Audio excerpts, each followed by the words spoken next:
really like allowing everyone and helping everyone experience this whole tournament to the fullest, because there's ups and downs, there's great moments. You can't just be sort of this blank wall and completely focused all the time. That doesn't exist as a human being. You know, we've celebrated the amazing moments. We've dug in, looked each other in the eye in the hard moments, and gone through things as a team. And we get to this final moment, and it's one more game, and it really is just about, you know, experiencing that game in its fullest for the last time. So I feel like for me, I'm just so excited. Obviously, being here before, I'm like, okay, I'm getting more anxious, but at least I know that that's sort of normal. But it's at the same level, but everyone's kind of feeling the same. You just see that glitter in everyone's eye. How do we sustain that after the World Cup, not just in the United States, but around the world, so that this doesn't, you know, fall off and be forgotten? Money, money, money, money, right?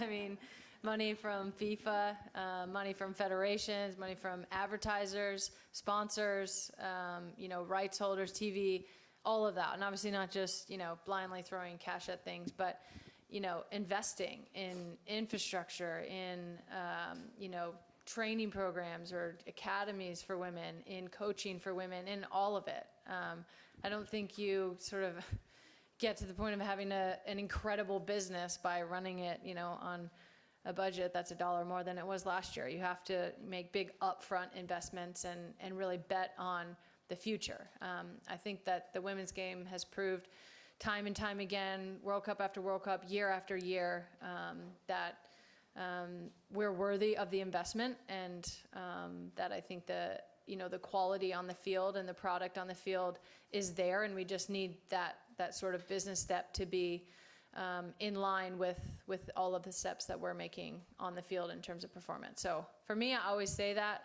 it's always money. So all the investment, I mean, you look at, you know, the teams in Europe that have invested in their teams, or different federations around the world, there's the clearest correlation that you could possibly have with money invested in a federation and, you know, the level of play and the product on the field and the level of success that these teams are having. So for me, it's about the Benjis.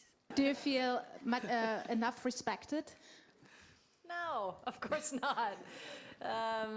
No, I mean, it's terrible scheduling for everyone. Don't you guys feel disrespected by that? I mean, as, you know, as someone who works in football, someone who plays in football, that's a terrible idea to put everything on the same day, in every way, especially, I mean, obviously there's, you know, there's 2 other finals going on, but this is the World Cup final. You know, this is like cancel everything day. So no, I don't know how that happened. I think I heard somewhere that it was, they just didn't think about it, which is like the problem, that you just didn't think about it. When the World Cup final is set, you know, so far in advance, it's actually unbelievable. So no, I don't think that we feel the same level of respect, certainly that FIFA has for the men, and just in general.